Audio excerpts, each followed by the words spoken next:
ये जो हम उनमें देख रहे हैं, ये जहाँ तक मेरा अंदाज़ा है, ये जो मुस्लिम ममालिक जो उनके साथ उठ खड़े हुए हैं, ये उन्होंने उनको कॉन्फिडेंस दिया है। तो इस्लामी ममालिक का ऐसी सूरत हाल में एक ज़ुबान होकर बात करना, एक पेज पर होना, एक दूसरे के लिए आवाज़ उठाना कितना ज़रूरी है? जी, बहुत अच्छी ये खुशाइन उनका बयान है। और देखें, ये बयान जज्बा ईमानी से निकलता है।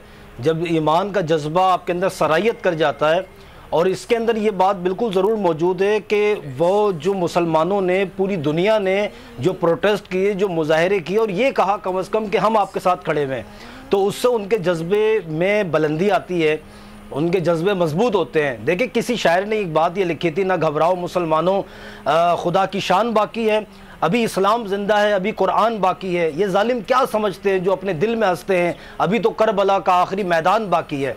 तो वो याद उनको ताज़ा करानी है। और जिस तरीके से उन्होंने वो बयान जारी किया है, आप देखिए कि वो जज्बा ईमानी सा सरशार है कि हमारे पास है तो कुछ नहीं, लेकिन अल्हम्दुलिल्लाह ये जान है, ये जान भी हम अपनी मिल्लत पर कुर्बान करने को तैयार हैं। बिल्कुल बिल्कुल। अच्छा, फारूक आदिल साहब हमारे साथ हैं? जी जी जी। अच्छा फारूक साहब, अब इस सारी सूरत हाल में, क्योंकि पहले कुछ ऐसी खबरें भी गर्दिश में थी कि नेतन्याहू इलेक्शन जीतना चाहते हैं, उन पर करप्शन के चार्जेस हैं, उनकी अहलिया पर, उनके बेटे पर करप्शन के चार्जेस हैं, तो इलेक्शन के लिए उन्होंने ये कैंपेन में ये उन्होंने स्टंट किया है, और इस तरीके से फ़लस्तीन के साथ ये जंग हुई और हमले किए गए ताकि वो अपने जो इजरायली हैं उनकी हिमायत हासिल कर सकें और इलेक्शन जीत सकें। तो आपको लगता है कि उनको कोई फ़ायदा पहुंचा है, या फिर वो फ़ायदा हासिल करने में कामयाब हुए हैं? क्योंकि 11 ही रोज़ बाद उनको जंगबंदी का मुआहदा भी करना पड़ा, और बहुत से ममालिक की हिमायत चली गई है उनके पास से, क्योंकि बहुत से वेस्ट में ऐसे ममालिक हैं जो मुसलमान मुल्क फ़लस्तीन की हिमायत में खड़े हुए हैं। बहुत शुक्रिया, आपने मुझे इस पे बात करने का मौका दिया। और अभी मौलाना बात कर रहे थे मुसलमान के जज्बा ईमानी की, इसमें तो कुछ शुबा नहीं कि जब मुसलमान किसी काज के लिए खड़ा होता है तो उस पर जज्बा ईमानी भी होता है, कुर्बानी का जज्बा भी होता है, और फिर वो जैसे कहते हैं कि लड़ा दे ममोले को शाहबाज से, ये भी होता है ये, और ये मुसलमान के साथ मखसूस है। लेकिन इसके बावजूद हमें ये जमीनी हकायक का भी जायजा लेना चाहिए। हमने कोई बड़ी हमारे फलस्तीनी भाइयों ने बड़ी मर्दानगी के साथ जारियत का सामना किया, लेकिन हम ये पोर्ट्रेट न करें कि वो मजबूर हो के उन्होंने डीएस्केलेशन कर दिया, जंगबंदी पे मजबूर हुए, हमने उनको जंगबंदी पे मजबूर किया है। 2 दिन पहले की बात है जब बात हुई अपना अक़वाम मुत्तहिदा में कि देखिए फौरी तौर पे जंगबंदी होनी चाहिए, तो वेस्ट की तरफ से कहा गया कि देखिए अगर फौरी तौर पे जंगबंदी हो गई, एस्केलेशन का अमल कमजोर हो जाएगा। मतलब क्या है? ये एस्केलेशन क्या होती है? बतदरीज पीछे हटना। तो वो बतदरीज पीछे हटना क्या मतलब था? वो कुछ और नुकसान पहुंचाना चाहते थे, तो उन्होंने बेपनाह नुकसान पहुंचाया है। और वो क्यों नुकसान पहुंचाया है? इत्तेहाद नहीं है। हमने यहाँ मैंने इस ट्रांसमिशन में सुना, शायद आपने भी कहा कि हमारे इत्तेहाद के सामने वो झुक गए। कौन सा इत्तेहाद आपका? आपकी जो OIC की करारदाद है तो एक NGO की करारदाद है।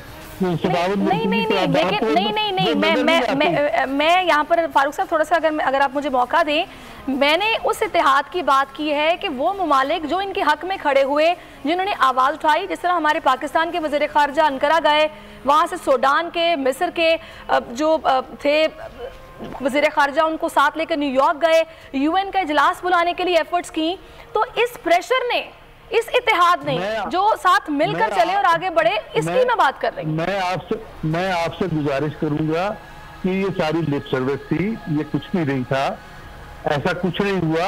उन्होंने अपने मकासद हासिल किए, और वो मकासद इसलिए हासिल किए कि उनको हमारे दरमियान से सपोर्ट हासिल थी।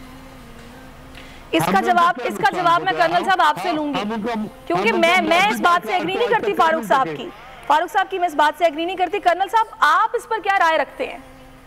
देखिए सैरिश, इसको थोड़ा सा अगर डिटेल में जाके देखें, ये एक रेगुलर पैटर्न नजर आता है कि हर 3, 4, 5 साल के बाद ये इजरायली गवर्नमेंट या जो भी होती है, या इजरायली डिफेंस फोर्सेस हैं, वो हमला कर देते हैं, चाहे वो गजा हो या इससे पहले वेस्ट बैंक के ऊपर एक लिहाज से आते थे। द रीजन ओनली वाज कि जी इन्होंने जो कुछ बनाया, इनका इंफ्रास्ट्रक्चर है, हॉस्पिटल्स हैं, कॉलेजेस, स्कूल्स हैं, घर हैं, और फिर इनके जो ठिकाने हैं उनको खत्म किया जाए। नो व्हाट हैपेंस इज इसके बाद अगले 4-5 साल तक ये हमारे फलस्तीनी भाई ने फिर सारी चीजों को बनाते हैं। अगेन वही साइकिल जब चलता है तो फिर 5 सालों में ये सिलसिला होता है। बट इस दफा थोड़ा सा मुख्तलिफ हुआ है, इसमें तो कोई शक नहीं है कि जी जो महमूद अब्बास का किसी तरह का कोई तावन हमास के साथ या गजा के लोगों के साथ नहीं था, ये हम सबको क्लियर होना चाहिए। बल्कि हमास के लोगों को तो वेस्ट बैंक के अंदर पकड़ा गया है। लेकिन उससे जो जरूरी अलग बात हुई है, हमास ने इतना शेलिंग, इतनी बम्बार्डमेंट होने के बावजूद बड़ी मजबूती से वो उसी तरीके से काउंटर अटैक वो जो रॉकेट की शक्ल के अंदर अदालत के अंदर वो करते रहे हैं। नो, ये वो चीज थी जो इससे पहले इस तरह का फिनोमेना नजर नहीं आता था। अब ये देखिए, ये तो सिर्फ हमास की हम बात कर रहे हैं, अभी से Hezbollah was actually there as a reserve force. तो ये मैं जरूर कहूंगा कि हाँ, जो उन्होंने डिस्ट्रक्शन करनी थी, जो उन्होंने तबाही करनी थी, यहाँ तक तो मैं एग्री करूंगा। लेकिन कर्नल साहब, जो तबाही 40-50 रोज में होती है, एक तबाही तो वो है, और एक 11 रोज में जितनी वो कर सके वो है, क्या इसमें कोई फर्क नहीं है? दूसरा, आपने वेस्ट में देखा, अमेरिका में देखा, जो बल्कि खुद हिमायती था इसराइल का, वहां पर इतने इतने बड़े मुजाहरे एहतजाज हुए। फिर जो वज़ीर आज़म है फ़लस्तीन के, वो खुद बोल रहे हैं कि मिस्र, कतर, रूस ये हमारे साथ खड़े हुए हैं, इन्होंने हमारे हक में बात की है इस सारे मामले पर। पाकिस्तान, रशिया, चाइना, टर्की, इनकी एफर्ट्स कुछ तो थी ना। अब ये तो नहीं कह सकते कि जनाब इनका कोई असर ही नहीं था, कोई इम्पैक्ट ही नहीं था। उसमें तो मैं आपसे बिल्कुल एग्री करता हूं। बल्कि पहली दफा आपने सिक्योरिटी काउंसिल के लेवल के ऊपर आपने आइसोलेटेड देखा है यूनाइटेड स्टेट्स को, यानी 4 दफा कोशिश की गई कि कोई मुतफ़िका लाए अमल आ सके और इमीडिएट सीज फायर की तरफ जाएं। अमेरिका ने उसको एक लिहाज से रोका। हमें बहुत सारे लोग हमारे बात करते हैं इजिप्ट के बारे में कि जी इजिप्ट से किसी तरह की कोई सपोर्ट नहीं हुआ, बिकॉज ऑलमोस्ट 208 स्क्वायर किलोमीटर का जो एरिया इजिप्ट का वो लगता है फलस्तीन के साथ 12 किलोमीटर के साथ। लेकिन बैक डोर के ऊपर बिल्कुल जो है मैं समझता हूँ इजिप्ट ने बड़ा सीरियसली काम किया। और ये जो सीज फायर हुआ, सर्टनली 2 चीजें हैं, कॉम्बिनेशन है ना, बैकडोर डिप्लोमेसी चल रही थी, इसके अंदर सर्टनली इजिप्ट इन्वॉल्व था, इंटरनेशनल प्रेशर था, और उसी के अंदर बिल्कुल आप ये ठीक है। मैं यहाँ पर फारूक साहब आपकी तरफ वापस आती हूँ।